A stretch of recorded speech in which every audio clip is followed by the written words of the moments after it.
Sejam muito bem-vindos ao nosso canal. Aqui trazemos informações sobre fundos imobiliários, ações no Brasil e no exterior.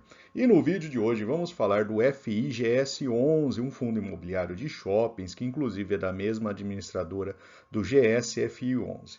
Trata-se de um fundo não muito conhecido do investidor em geral, mas que tem apresentado alguns números interessantes que vamos detalhar aqui em nosso vídeo. Confira até o final. E se o vídeo ajudar em seus estudos, fique à vontade para curtir, compartilhar e se inscrever em nosso canal.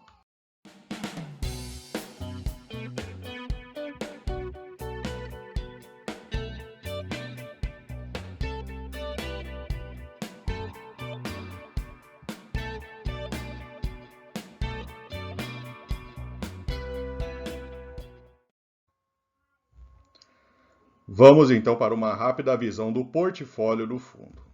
O fundo possui apenas 2 imóveis. O primeiro deles é uma participação de 36,5% no Shopping Bom Sucesso. Trata-se de um empreendimento que fica na cidade de Guarulhos.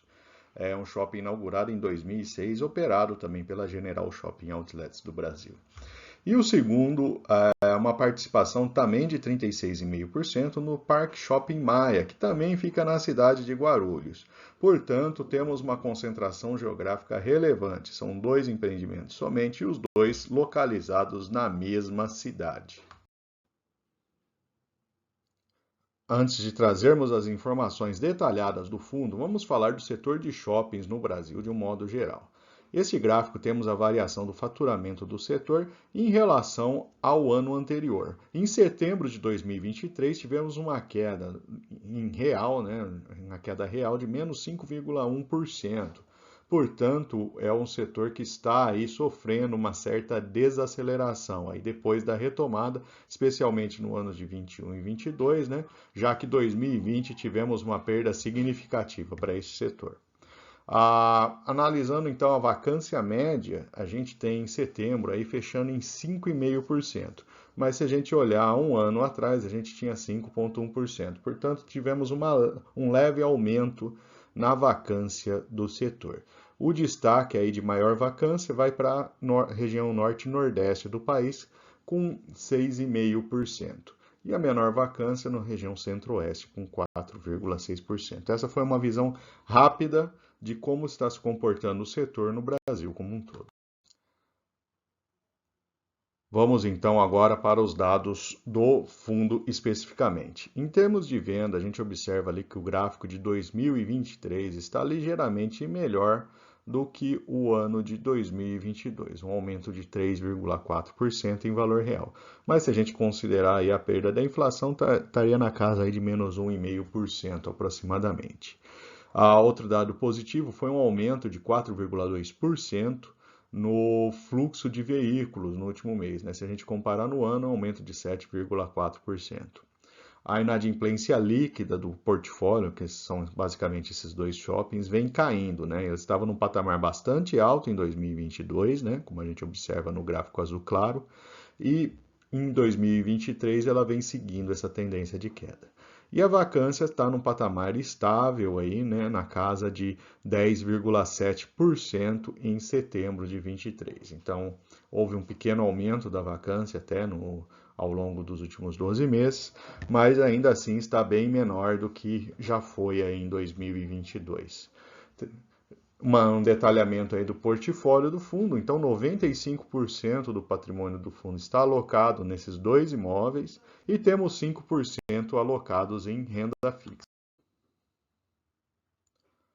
Vamos agora para uma parte mais detalhada do vídeo, um pouco mais maçante até, mas permite a gente entender como é que o fundo gera a sua receita. Então o fundo possui um aluguel mínimo faturado de 1,123, um aluguel complementar de 71, quiosques, estandes, tivemos descontos e carências e temos um valor aí de inadimplência. Então, a receita total do fundo foi de 1,154, 6% acima do registrado em setembro de 2022. Na variação anual, acumulado aí nesses 9 primeiros meses do ano, o resultado de 23 está 12% acima do de 22. Quando a gente tira as despesas totais do fundo, ficamos com R$ 860 mil, 6% acima também em relação a setembro do ano passado e 14% acima na comparação do ano.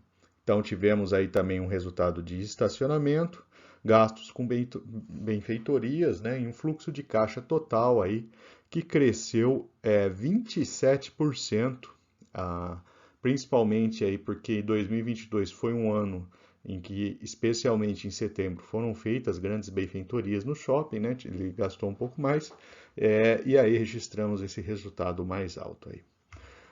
Trazendo agora o histórico de lucro operacional líquido, né? O resultado mais o estacionamento, a gente observa ali que ao longo de todo o ano de 2023, de uma maneira gráfica, né?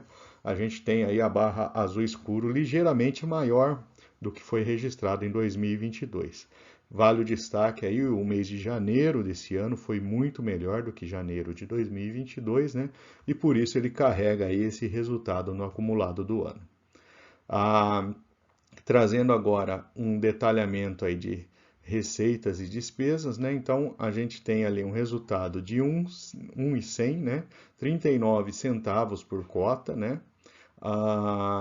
E um pouco abaixo aí da média que foi registrada aí ao longo do ano de 46 centavos. A distribuição, o fundo tem mantido uma distribuição de 45 centavos ao longo de todo o ano ali, que foi suficiente aí para registrar o resultado total, né? Então, temos aí essa variação, março e abril foram anos de resultados piores, né, seguidos aí agora por outubro, né? Mas a gente vê ali que na média o fundo acumula um valor, né, e consegue manter essa distribuição de 45 centavos aí, né, nos últimos meses. Então, essa é uma visão, um raio-x ali de como é que opera esse fundo ao longo do ano todo. Vamos falar um pouco agora sobre a liquidez. Então, por ser um fundo menos conhecido, né, apesar de ele estar presente em 100% dos pregões, ele tem um volume relativamente baixo de negociação. Então, um valor de mercado de 173 milhões, né? Então, e um volume negociado mensal ali, né? Em outubro de 23, de 3,2 milhões. Se a gente dividir ali pelo número de dias que tivemos pregão no mês, a gente percebe que é um volume bastante baixo. Então, esse é um ponto de atenção para quem pretende investir nesse fundo, né? Você faz a aquisição da cota, fatalmente aí quando for vender vai ter que aguardar um pouco mais ou se submeter a vender por um preço ligeiramente mais baixo do que deseja. Comparando agora a rentabilidade acumulada, né? Então a gente tem aí desde o início, né, uma renda acumulada de 74,9% nesse fundo, é um resultado bastante interessante, né? E ligeiramente acima do CDI, né? O IFIX deu 120,7%, portanto deu até um resultado um pouco melhor aí, se pegar a janela de existência do fundo.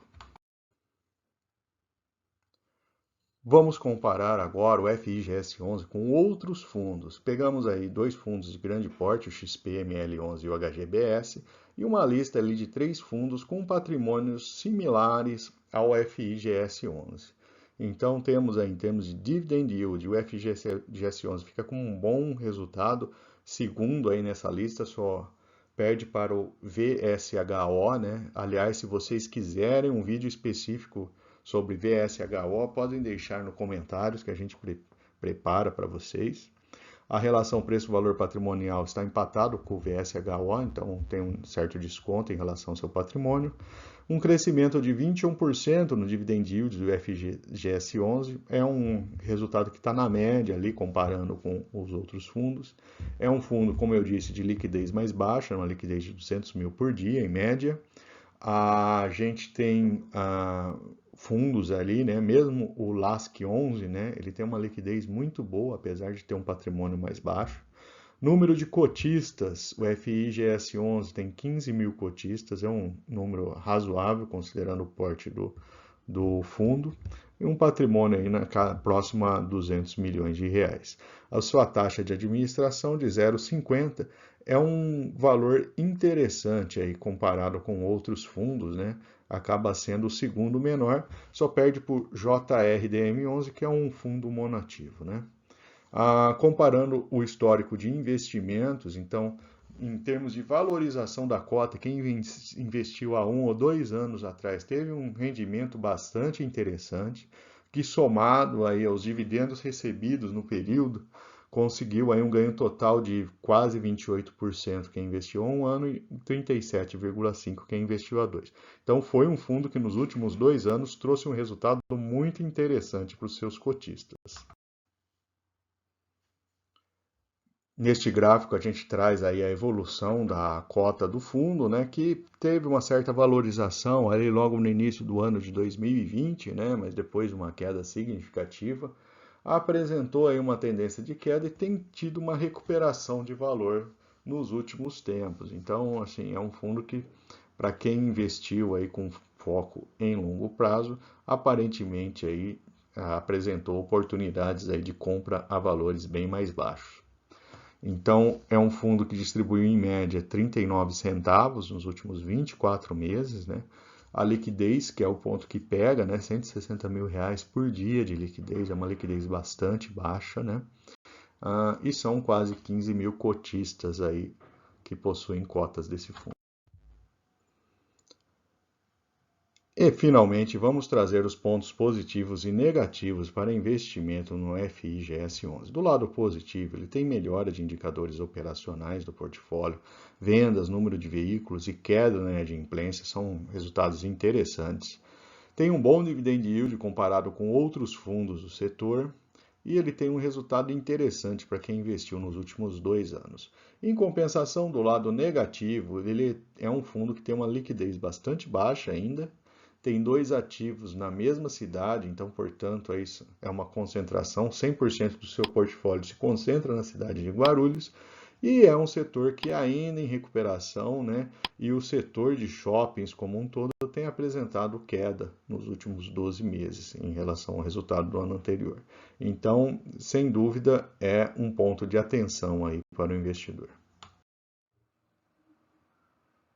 E por fim, eu vou deixar aqui uma lista de outras análises de fundos imobiliários e 2 recomendações de vídeo. Fique à vontade para consultar. Se não for inscrito, se inscreva em nosso canal.